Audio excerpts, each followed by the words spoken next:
Howdy, y'all. Welcome back to the Grace Prep Podcast. My name is Joshua Young. I am Lily Malott. And I'm Mrs. Barkley. Mrs. Barkley, thank you so much for coming on today. Thank you for having me. We're excited to have you. I'm excited. This is a lot of fun. So let's start kind of more towards the beginning of your life. Where did you go to high school? I actually went to high school in Champaign, Illinois. Whoa. Oh. So Okay. I've lived in about 4 or 5 states, I think. Wow. Maybe more by now. But yeah, I went to high school in Illinois. Were you born in Illinois? I was born in Oklahoma. What? Wow, okay. So what brought you to Illinois then? Just my dad's work. What So did your dad do? My dad, see, this ties into the math thing. My dad is a research meteorologist and mathematical modeler. How do you like that Okay. mouthful? Wow. Wow. Yep. So what does that mean? Elaborate. So when I was a kid, he was studying clouds and rain patterns and things, and we were in Champaign because that's where the University of Illinois is. So, and then he Okay. went on to studying how, when they do that controlled forest fire stuff, Yeah. actually smoke drifts across the roads and in low current, and people crash their cars. So that's what Wow. took them to Georgia, which is what I really consider home. Wow. Very cool. Yep. Very cool. So after high school, what did you go pursue after that? I originally wanted to be a veterinarian. I love animals, but because we were in Illinois and the University of Illinois was right there, I got to go tour the vet school.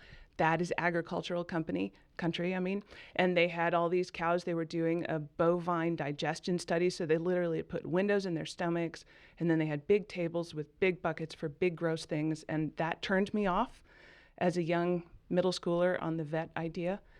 And then we went to visit SeaWorld, and I thought, no, that's what I want to do. So I actually, even though we were in Illinois, I decided I want to work with marine mammals. So that's Wow. what I pursued. And I went to college in Illinois, but I got to study in Australia and intern in Florida while I was there. Fancy. Yeah. Real fancy. Yeah. So we already talked about this, but what was exactly all of your degrees and majors and minors? So I have a biology degree, but it's an arts degree in biology because I have an emphasis in theater, which is something I've always done. And then I also have a strong emphasis in psychology because animal behavior is actually ethology. And where I went to school didn't offer that, but child psychology and animal behavior are based on a lot of similar things. So Okay. I'm studying you guys all Yeah. the time. Yeah, so that's what I wanted to talk about is I'm super fascinated by psychology. I took a college course on psychology this year. So Cool. I just learned a little bit. I don't know everything. But can you tell us like a little bit about psychology? Like what piqued your interest in learning about all of that? I love the way that people tick, if that Okay. makes sense. I know Yeah. that's very colloquial. The way God made us is amazing. And of course, we're made in his image, but there's so much to him that there's so much to us. So I love that and the way people respond and why. It's obviously super analytical, but with animals shaping behavior because of that is just kind of cool, I Okay. guess, to me. So. Okay. So can you like tell when somebody's lying or something? No, No. I need to read the book that Mrs. Pryor has read. But I mean, Okay. sometimes with my kids, I can. Maybe if I Well, know you well Yeah. enough, I can. Okay, that makes sense. That makes I have sense. had students think that they're putting one over on me, and I thought, oh, but you're really not. But Okay. Okay. Interesting. So what did you learn in psychology for animals? Like, obviously, yes, it's psychology, but in the brain, what did you learn? Like, not so much about the brain, Okay. which would also be really fascinating, but Okay. behavior. We talk about the ABCs, which is antecedent and behavior and consequence. So there's some antecedent that causes you to make a decision one way or another. And obviously, if I'm trying to train something, I'm trying to shape that into a certain behavior, but then there's a consequence for whatever behavior you offered. So my kids think it's fantastic. that's so cool. Wow. I need to think about that for a second. Right. Wow. My husband has actually said, stop trying to reinforce what I'm doing. Wow. Wow. So you minored in psychology? Wait. it Just was an biology. emphasis. Emphasis on. Right. I don't okay. have enough classes. Okay. Same with theater. I have Okay. enough hours for a minor, but not the right classes. So So with your biology major, what did you go pursue with doing all that? I really all along wanted to study large animals and then their behavior. Okay. And so where I went to school, we actually had a marine invertebrratologist. So I took a lot of invertebrate zoology, which I don't remember, but I've mostly pursued animals and how they function physiologically, but then more into the behavior. So Yeah. I remember being in your class and you're like, I trained dolphins for a little bit, and you just said it so casually, and it's like, that is so cool. Like, what led up to that point? that's what I wanted to do from the beginning. Okay. Either that or go on into research, but I wound up not going to graduate school, and so studied, took the behavior thing and went and worked a number of places in animal enrichment, but then in training and then shows for the public. I got you. Yep. You seem like a lifelong learner. It sounds like you love to learn. Yeah, I'm kind of a dork that way. Yes, it depends on the subject, but sure. Okay. So how did you go from like doing all this stuff with animals to suddenly you're a math teacher here at Grace Prep? Right. Doesn't everybody follow that path? Actually, a lot of animal trainers also really enjoy working with young people because there's a couple of similarities, and you tend to be a bit of a goober, which works really well, I mean, I had finger puppets in class this week of astronauts and the alien, and most of my students thought it was really great, but like a charity board meeting, probably not. So there's kind of a natural maybe parallel there. But I also worked in youth ministry from high school all the way till even now. So, and then taught for a while with a couple of classes at Enact, which was a family academy here in town, homeschooled my own kids, and have this math background in my family. And so actually it was my daughter Anya who said, will you just apply and come teach math here? I thought, well, we'll see. And they hired me. So here I am. Wow. So you did youth ministry. Yes. That is so cool. I love it. Youth ministry as well. So you said you did it in you taught high schoolers? I have done a variety of things. So when I was in high school, I worked with little kids. And then when I was in my 20s, I worked with high schoolers and middle schoolers. So was that like your own program, or did you do that through some association? It's always been with a church. Okay. And then I had a couple of youth theater programs that were my own, and I've worked in youth theater outside of the church. And now I actually work with grade schoolers, which is fun. So you worked with youth ministry, and have you always grown up as a Christian? I actually have. I'm really blessed to come from a multi-generational Christian family. So yes. What led you to like being a Christian? Because I know there's so many people who will grow up in the church, grow up with a Christian family, have a blessed life, and then they get to college and it's like, what is it, like 1 in 4 Christian kids leave their faith in college. Why do you think you kept believing in Jesus? I think because I owned it for myself, which I think is key for those other 3 out of 4 kids. It has to be your faith, not your parents' faith, if you're going to keep going with it. And I was by no means perfect. I actually was a little prideful because I thought God and I had it all figured out, which was wrong. But so even in college, I still had my faith. There was a whole lot I didn't understand. But I think it's because even as a young person, it was my faith in addition to my parents' faith, instead of just theirs. Mm-hmm. Okay. Right on. Mm-hmm. Do you have any questions? So, I mean, you also work with, you were talking about this a little bit before we started the podcast, but you work with a charity to do mission work. Can you talk a little bit more about that? So my husband was actually in youth with a mission long before we met. We met, too many W's. And he worked in Ukraine and then in Colorado, which is why he loves the state where you came from. Let's go. Yes. And so Missionary Connection, friends of his, came to us a long time ago and asked if we would help them start something that worked with anti-human trafficking education in Eastern Europe, because a lot of kids get snagged thinking they're coming here on some kind of international work program. So we did that for a couple of years. We didn't go there, but we networked and funded, and then they changed the tax laws, and we could no longer fund over there anymore because we didn't have the right charity status. And we had other friends that had small things that ran in the same problem. So we decided to start an umbrella charity over any small projects. And then personally right now, we're working a lot in Cuba and Ukraine. Why Cuba? Because the curtain of communism is falling there, similarly to how it did in Ukraine 35 years ago. And so you have all these beautiful people who've been so controlled by the government that they can no longer kind of, or maybe they never had a chance to function on their own outside of the government. So to think for themselves, to have a job, to be pastors, to be businessmen, that's all new for them. And so I think I'm not sure how the connection originally got started, but there are a lot of parallels between the two countries originally. Wow. So have you traveled a lot doing mission work? My husband has traveled more than I have. I have been to Cuba, and that's really unique. And I have not been over to Eastern Europe. So I've been a few places, but. Cool. I think it's interesting how we as Americans take it for granted that we can go start our own businesses and go do our own things and not be like completely controlled by the government.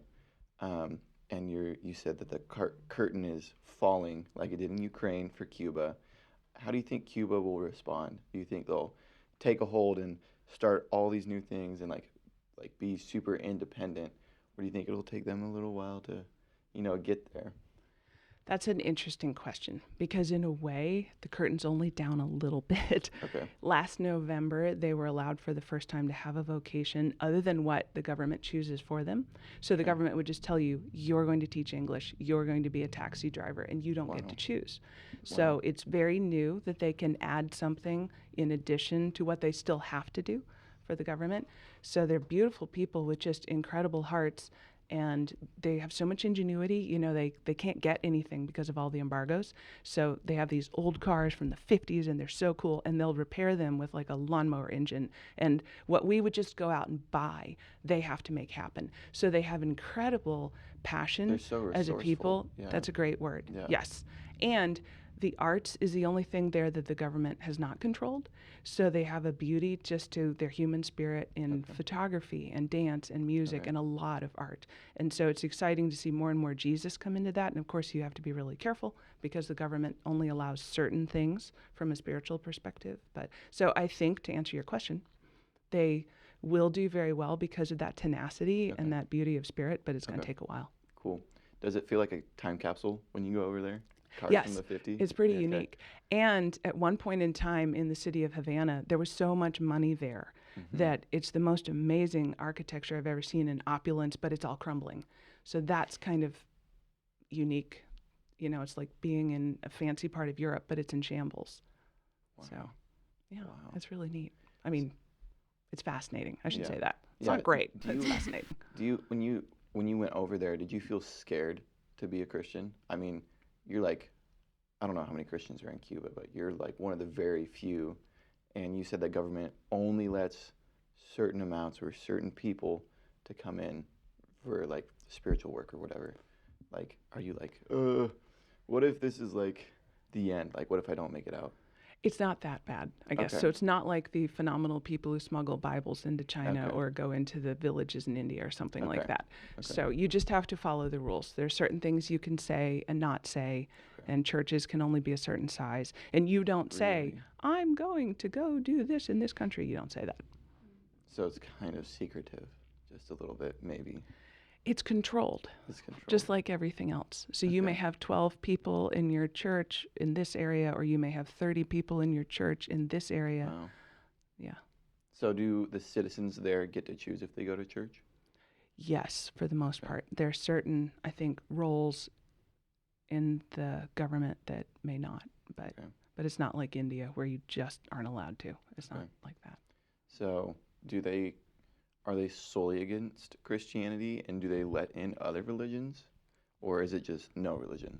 Or I don't know. You don't know? It's no religion, but well, or are they Catholic? That's a great question. Okay. I should know more. I don't. Okay, cool. Do you have anything else? So this is just me being, I do a lot of theater. So Yes. this is me going back to you talking about theater. When did you start getting into that? I started in theater in high school, and it's so fun. And I think because even though I have the science side, I'm also creative, and back to the goober thing a little bit too. And so I was a card-carrying thespian, and got to college, and actually my work study in college was as a scenic artist. So I painted backdrops and sets, and then I wound up enjoying tech more. So I've done a lot of stage managing and costumes and things like that. So it was fun. So, and I love CYT. My kids were in that years ago, and I got to do costumes. and they've kind of chosen horses and other things. You can't do it all. Yeah.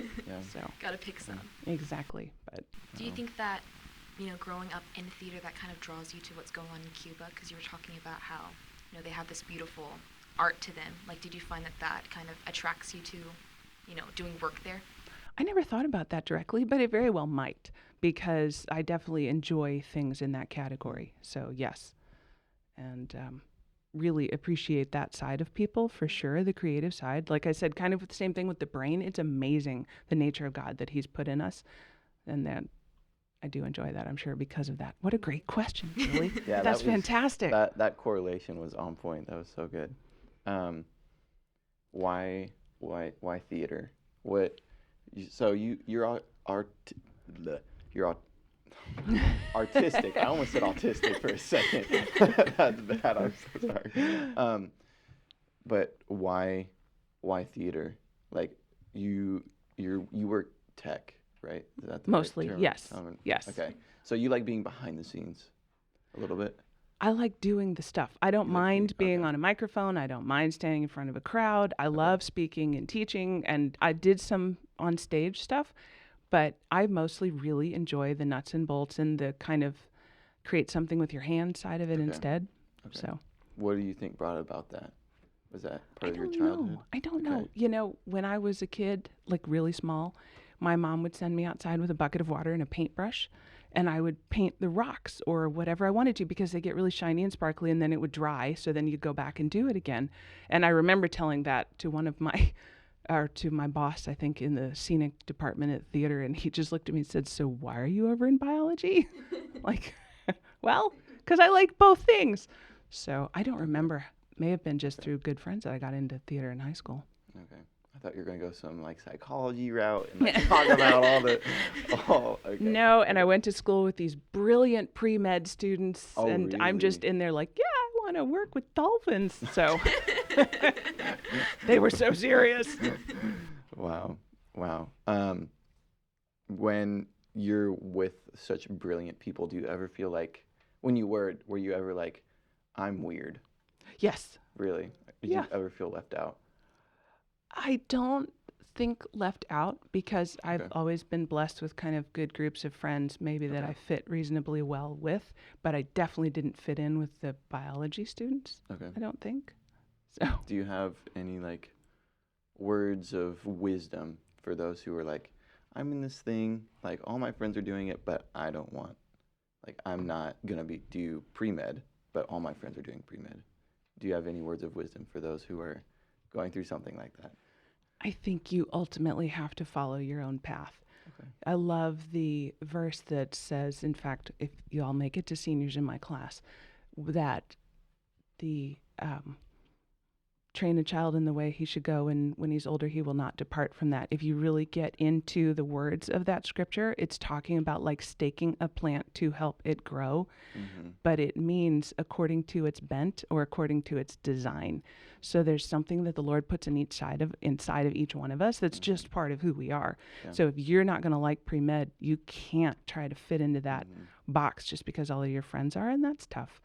I think especially for y'all's generation, kind of grouping with groups of friends, and I don't know, maybe that's true for every generation, but you have to follow your own path. Yeah. So That's good. well, That's it's good. not easy. It's great to say, right? So easy to say. Yeah. Easy to say, hard to execute. Right. Hard to deliver. Right. Yeah. Did you ever have any of those struggles too being a Christian in biology? Because sometimes professors will try to like shove different ideals down your throat whenever you're studying something like God's creation. Did you ever find struggle with that? Sometimes. My professor, who was my advisor when I was interning down in Florida, was a hardcore evolutionist, and I'm not. And so I would have conversations with him, but he was a very kind man, so it's not like we had arguments. So yes, but I'm not a real confrontative person. I don't have that wiring to just stand up boldly and tell you what I think if you think differently. So it wasn't like that. But you do sit there and think, I don't think that's correct at all, you know? Yeah. So I think it's worse now than it was Yeah. 100 years ago back then. So Yeah, people are so split now. They're like, what I believe is right, what you believe, that's wrong. And I remember talking to Mrs. Leitz about I think it was her. It was one of her teachers, but she was like, "I am a Christian." She told that to that teacher. She's like, "I had a book and I studied really hard, and I got. I think the best grade was a C. I think you were in the class when we talked about this. Yeah, she's talked about that before. Yeah, and it was solely because she was a Christian. And this professor was like, if you're a Christian, like, get out of my class. Wow. And I remember her saying, like, my friend who didn't even have a textbook got an A in the class. And yet I, who had a textbook, who worked so hard, still got a C. I just think it's interesting how our world is becoming more and more split between, like, their worldviews. But when we all come together in, like, unity, it's always, like, so beautiful, and it always works out really well. So, sorry, that was a little tangent right there. But, I like that. Good little yeah. tangent. You worked at SeaWorld. I did. Any fun stories at SeaWorld? So the neat thing about being at SeaWorld of Ohio is that it's closed during the late fall and winter and into the early spring, because you're just not going to get tourists in the northern Midwest that time of the year. So because of that, we got to have a lot of days of really fun opportunities with different animals and different species. So I've carried flamingos around and, worked with just anything that was at the park because we had that experience. It's very different from the other SeaWorld parks that I've been to, but I have told this story in my class. So one of the things that had to happen with killer whales is they have to be watched 24/7. They're super valuable. They have to have somebody always monitoring them all the time. So the department I worked for, it was our job to, one of us spend midnight to 6 a.m. with them. And so you would come in, you would work, you would do the fish shift, you would get everybody's food ready at 6 a.m., you would get off work at 2, you'd go take a nap, and you'd come back at midnight because that was the next day. So it's cold and it's snowy and it's the middle of the night, and every 15 minutes you have to take respiration rates on the whales and track it down and write it down. And I have a stopwatch, and I'm standing up on one of the performance towers, and I drop the stopwatch and it hits the stage and it sloops right into the water. And I thought, I am so fired. But I went downstairs kind of to the stage to look, I don't know why, just to see, is there anything I can do? And one of the killer whales comes up and just bloop and spits it out at me. Here, you drop this. And so I start to walk to get it. Well, there was water too. And then I start sliding towards the killer whale, and I'm all alone, and it's in the middle of the night. And now I thought, now I'm not fired, I'm just dead. but I stopped sliding. And I died. No, I stopped sliding, and I got the stopwatch. I went back inside, and they do have ropes, cords attached to them. So I learned a valuable lesson that night. Wow. Wrap it around your wrist. They are so smart. They are so smart. Yeah, It's I would fun. be so interested in learning psychology in animals. That is so cool. I was just reading an article that a friend sent me years ago, like in the 1800s, but Twofold Bay, and I don't know where that is, and pod of killer whales that helped the local whalers. I mean, it used to be a profession, herd the whales and kill the whales because it benefited both. And the killer whales quickly realized, hey, you guys in boats, let's work together. And the killer whales would bring a whale in and use the benefit of the harpoonists for the killer whales. So I know that's all a very touchy subject, but it was a way of life back then. What was fascinating is that the killer whales formed a social network with men, and it was the whales who decided to do it. That's cool actually stuff. really cool. It's That true. is so cool. Wow. They are so smart. What? They are Those so animals, smart. man. Okay. They are so smart. Wow. So, oh my gosh, that is actually so cool. What? It was What? pretty neat. Wow. Do you have any more fun experiences at SeaWorld? I'm sure, but I don't know what I could think of off the top of my head. Okay. It was just a pretty great experience. Yeah. Lots of different species. Yeah. So I worked with a dolphin who came from the Minnesota Zoo, and he was at SeaWorld when I was, and he was really young, and I worked with him for a couple years there. And then I left and moved to Baltimore and worked in the National Aquarium in Baltimore. Well, males get moved around a lot, or at least they used to for breeding. So he eventually came to the National Aquarium in Baltimore, and he remembered me. They've got great brains and great eyesight, and I worked with him for another handful of years. He was my favorite. And he is, if he's still alive, he's at the Texas State Aquarium.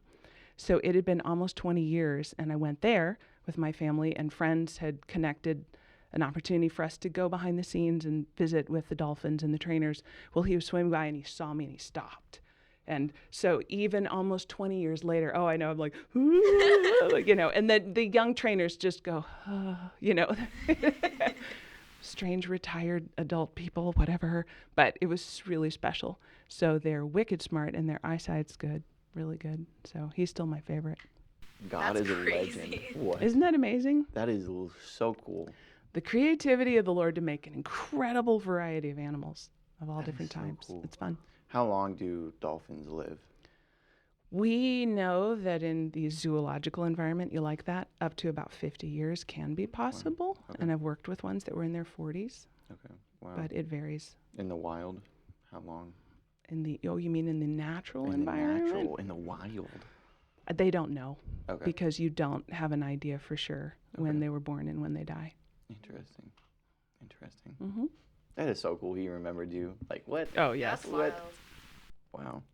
So Wow. how long were you working at these kind of places before you stopped to, have a family and then start teaching here? Right. Actually, about 7 years. And you think, I would do that forever. But it's hard on your body. Besides things like getting up for a 6 a.m. shift and coming back for a midnight shift, you're wet and dry and wet and dry and wet and dry. And it's funny, killer whale trainers, because the water's so cold, used to get all sorts of sinus troubles and inner ear problems. And I actually started to really have trouble with my knees from running on concrete all day, every day. Wow. And I thought, I'm going to quit and I'm going to go into youth ministry.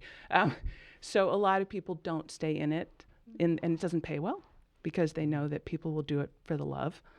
So I got out of, it's kind of like teaching, got out of it when I did get married right about 2000. So, and then I've done a variety of things before doing this job. So What did you do? I did the books for my husband's companies for a while, and I painted because I was a scenic artist. I've done murals and faux finishes for decorators and painted furniture and stuff. Wow. Yeah. That's cool. And I was a mom, which is my favorite thing. Favorite thing is being Still am a mom. Okay. Right. I was. Right. I used to be. What does your husband do? He has a construction company besides being a missionary on the side. So. Okay. Dave is cool. Do you remember that on that tape measure? This will is that probably what be it taken said? out, but do you remember that? Dave is cool. That was actually hilarious. Sorry, that was another sidetrack. Cut it. Yes. He's Yes. very cool. Yes. Okay. And yes, I have a lot of tape measures, which if you haven't had to use one yet in one of my classes, you will. Let's go. Coming. It's coming. I got you.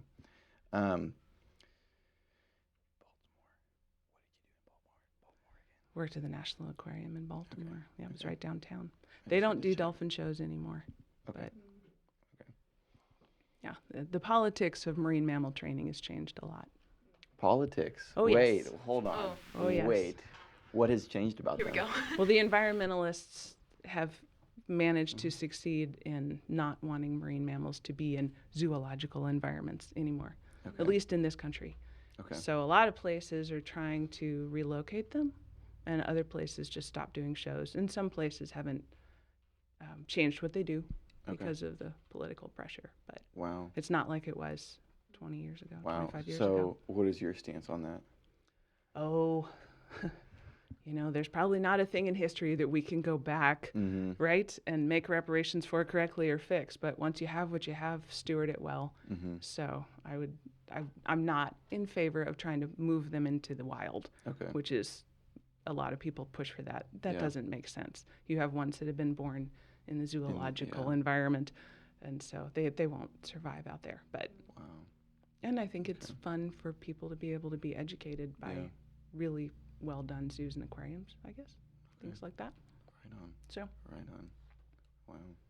Wow. you get training on how to answer all those tough questions. I'm sure I'm Yeah. a little off base at this point. So, what is you said environmentalist, right?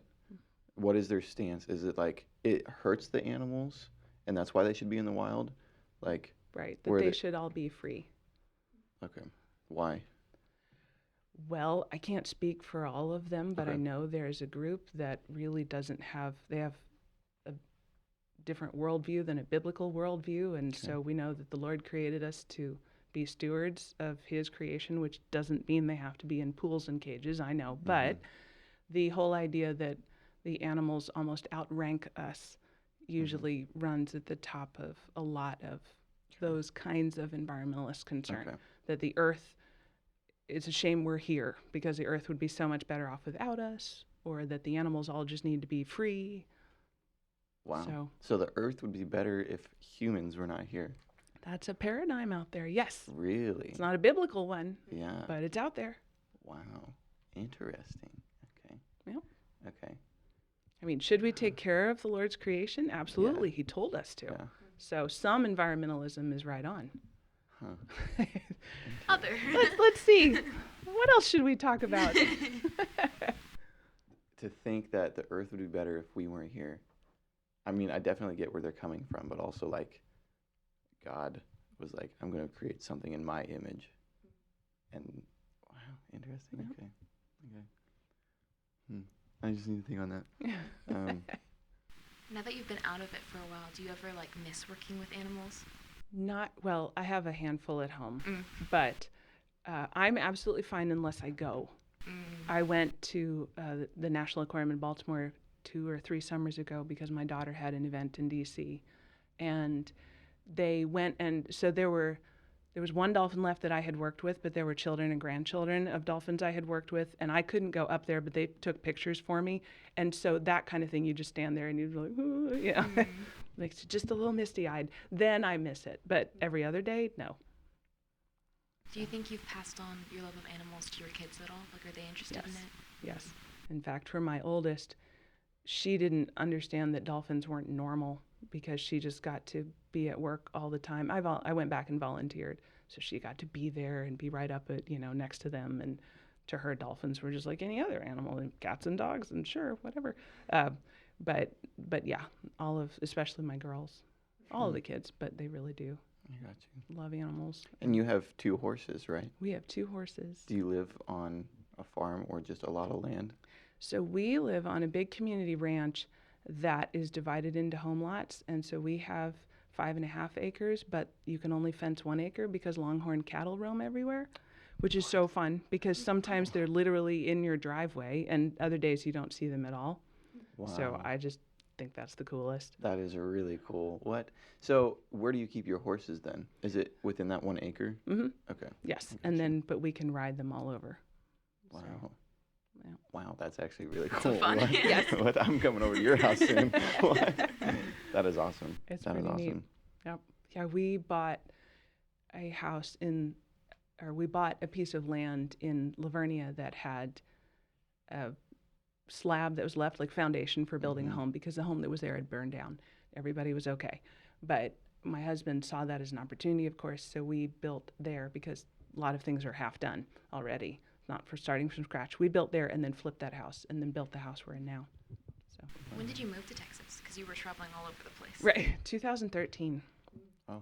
And we came in this summer. It was another one of those summers, kind of like last year, that was so hot and so dry and everything was brown and dead. And I'm not a fan of the Northeast, but at least it's green and full of big trees. And I thought, really, Lord, are you sure? Immediate regret. Scorpions and Scorpions stuff. are terrible. Ooh, yeah. Yeah. So. Okay. Well, I'm glad you're here. Thanks. It's math class is legendary now. It's like, it's great. It's so great. Math gets such a bad reputation. How many students have never said, I hate math, right? And I hate for it to be so frustrating. God's a mathematician. It's we're trying to teach you logic, cramming it through math. Yes, but Did you always like math, or? I did, but because you've heard about my dad. My mom was actually a college math professor, and then she went on to move to the provost's office in higher education and stuff. But so that wasn't always fun because sometimes you just want to know if the answer is 7. And that was never a question that was answered. It was always, well, do you understand how you got there? But if you ask me if the answer is 7, now I'm going to say, well, do you understand how you got there? So it's not about 7. It's about, does it make sense? So yes, so I always liked it, but sometimes it was fun and it was not fun having super math parents. Super math. Super math parents. Friends and family. I guess so. Are all your kids good at math? In one way or another, yes. What And they've does all that mean? had, weeping and gnashing of teeth at home. Okay.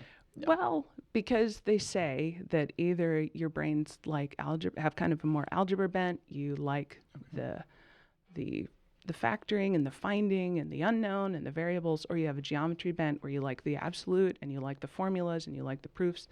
And so I have 2 in one camp and 1 in the other, I guess. Okay. I got you. I like the unknown. Okay. The unknown is better. Yeah. I hate Yeah. doing proofs. Don't tell Mrs. Hull. But Yeah. so It's like, I why do like we need algebra. to prove that a circle is a circle? Just look at it. Well, before we wrap up, do you have any questions for Lily and I? want to know why y'all started a podcast and when, because I didn't know we had one, and I am enjoying Okay. them. I had no idea, so this is so great. I started it it was at the end of sophomore year for me, so about last year. And I was like, what if the school had a podcast? And then I kind of just like let it sit. So that was in January of last year. And I had typed up a document with like rules and regulations. And then 4 months later, last day of school, I asked Ms. Pryor, hey, what if next year we have a school podcast? And she's like, sure. And that's all I got. And I was like, okay. And so over the summer, I looked at it off and on. And so I put together a team, and then we had a team meeting 2 weeks before school started.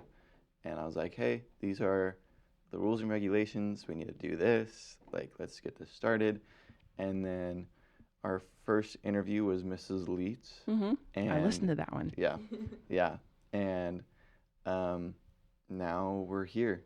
Like, the team has changed. Our format has changed twice. Yeah, twice. Yeah. And for the future, I don't know yet. We're gonna continue it next year, but after I'm gone, I don't know. I would love if it continues when I'm not here, but we will see. I want somebody who can Right. like see my vision, who can do all the technical work. So Pick it up Yeah. after you and carry it forward. yeah, Yeah. yeah. This is So, fun. Awesome. I'm fascinated listening to myself. There's apparently like a microphone voice where you just get a little, like, that's not Yeah. how I normally talk. But Yeah, yeah. it's not the same as a classroom voice. Mm-hmm. That was definitely a classroom. Yeah. Yeah. Yeah. Well, thank you so much for coming on. Thanks for Thank you having so me. much. That was great. I love hearing about the dolphins and the I killer know. whales. That was so cool. I'm going to do a bunch of research when we get Yeah. home. Right. You don't want to Honestly, talk more honestly. about math? No. It's spring break.